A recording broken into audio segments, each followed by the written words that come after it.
All right, welcome back to the channel, subscribers. Let's talk about Gervonta Davis and Yuriorkis Gamboa. Gervonta Davis said he has already beaten up Yuriorkis Gamboa.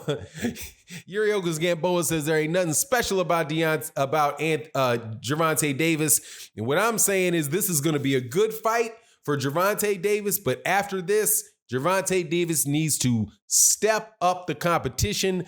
Let's talk about that in this video.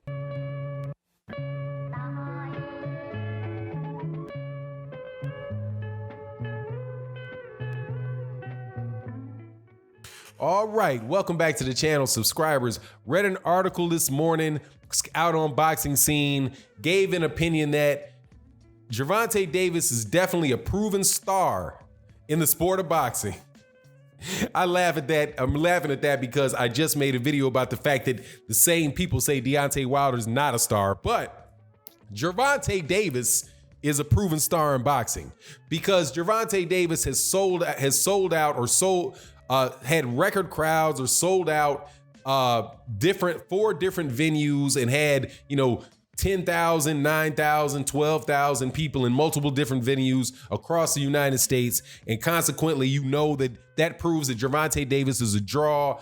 Gervonta Davis did 500,000 500,000 views on Showtime, which honestly is a very big number for Showtime. It's not Deontay Wilder numbers. It's not Errol Spence Jr. numbers, but those are significant numbers when you think about the size of Showtime Sports. So this is the guy that Showtime is pushing as their star that's fighting on their network. And I think that is legitimate. I think that's a legitimate thing. Now, my thing with Gervonta Davis is this, and I'm going to say the same thing that I said about where Terrence Crawford is. Okay, Gervonta Davis, unlike Terrence Crawford, actually, Gervonta Davis has been built very well by Mayweather Promotions. I really believe that. Gervonta Davis is a young guy who has a lot of talent. And by young, I meant, he's 25 now. To me, I still feel like that's still young. There's a lot of champions, guys that don't get belts till they're 28, things like that. But Gervonta Davis has been a champion for several years now.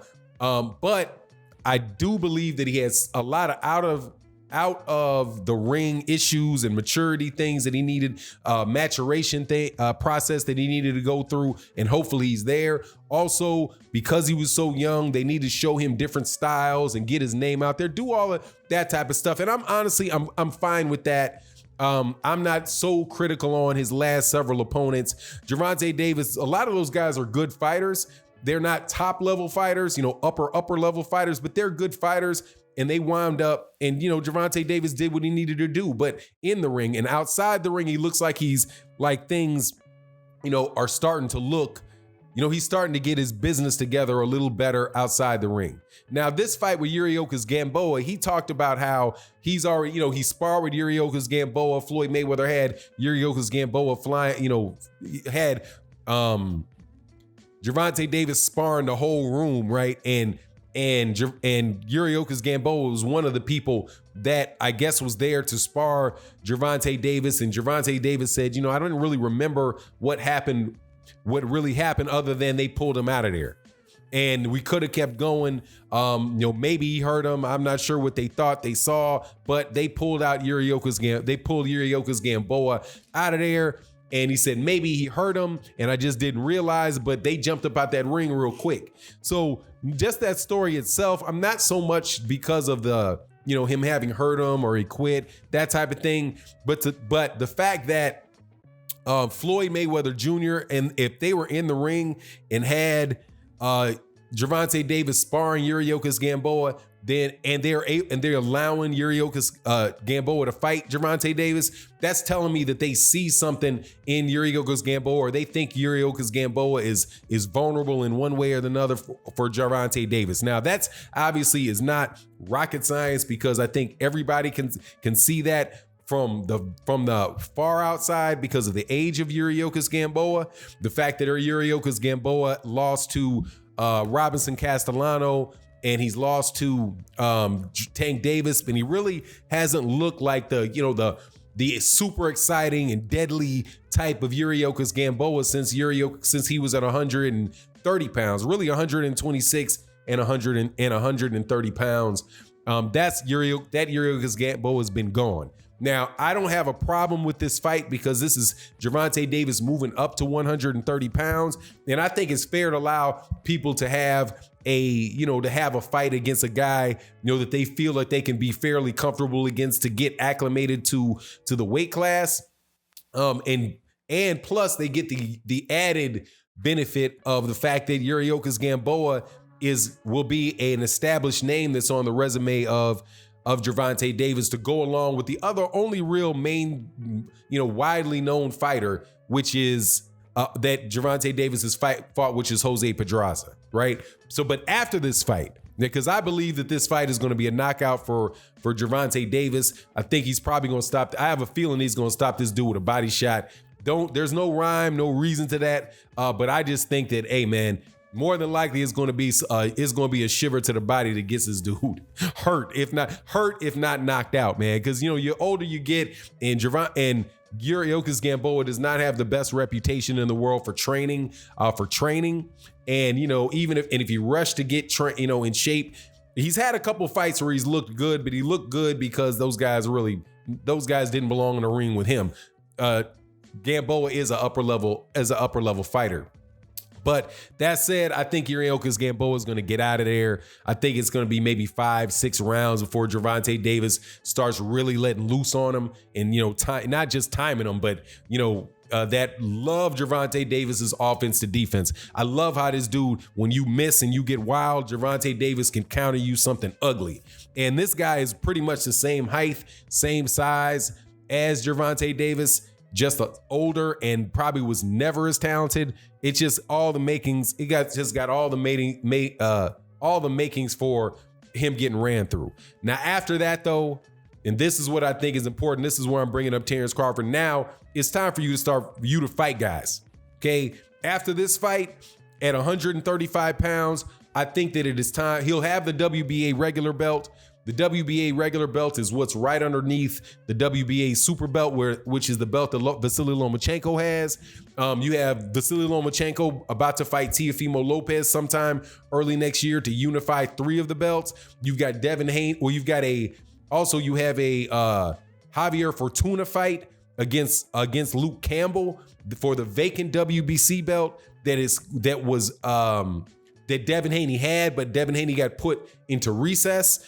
That is probably the biggest opening that there is for Gervonta Davis to really get a real belt, to fight a guy like Javier Fortuna.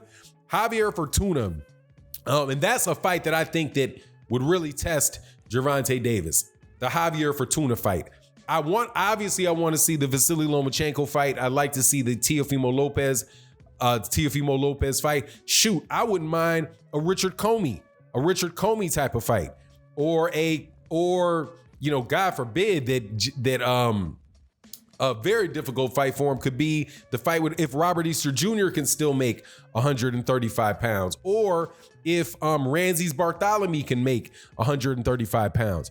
There is a good number of solid 135 pound fighters for Gervonta Davis to face. Now, Gervonta Davis also said that he might still be willing to go down to 130. He could still make 130 pounds. And if he could go down to 135 pounds, he might fight, the biggest name fight for Gervonta Davis after this would be the Leo Santa Cruz fight, where Leo Santa Cruz would move, who I do believe is moving up from 126 to 130. That would be a good fight. That would be a big name fight. And I think Leo Santa Cruz would be in that fight for maybe 3-4 rounds. But Leo Santa Cruz is just, for me, that dude he's built to order for Gervonta Davis. Any kind of flat-footed, come forward, volume puncher like that is pretty much food for Gervonta Davis, because Gervonta Davis because his ability to go from offense to defense is absolutely excellent. And shoot, that's the problem. I mean, that's just a problem for him. But look, man, I think I'm looking so forward to this fight with Gervonta Davis, just to see him I love watching Gervonta Davis in the ring, because He does give you what people say that they're looking for in boxing, which is excitement. You also, because the knockouts come, but also, man, the dude is just so hot. I believe he is one of the most skilled boxers in all of boxing. And, you know, but unfortunately, similar to a Deontay Wilder, you know, just something, for some people, nothing is ever going to be enough. For nothing that Gervonta Davis ever does is going to be good enough for certain people. Same way that nothing that Floyd Mayweather Jr. could do is going to be good enough for certain people. Nothing Deontay Wilder does is good enough for certain people. There's always going to be something he should have done, something he should have done better. And so, but with Gervonta Davis, I think that he needs to do this for the supporters that he has. Terrence Crawford, I believe, is really falling by the side, or falling by the leeway, whatever, when he's going off track, is that he is not providing excellent fights for the people that actually support him. And he is doing this thing. He is extending this, you know, safety first picking model. And that's a problem with me and Terrence Crawford right now. Terrence Crawford at this point is not doing what Floyd Mayweather Jr. did. Floyd Mayweather Jr. fought tough fights, hard fights first. When he was coming through 130 pounds, 135 pounds, he was fighting very, very tough fights down there. Terrence Crawford is still not doing that. I hope Gervonta Davis won his championship in what I think was a tough fight, and which could be considered similar to the way Floyd Mayweather Jr. beat Janiro Hernandez. But, you know, at this point in his career, I hope he picks it up and can unify, get a belt at 135, unify at 135, and fight one of these guys where he can match this growing stardom to the actual high-level competition and high-level wins in the ring. But anyway, you let me know what you think in the comment section. And with that, I'm out. Peace.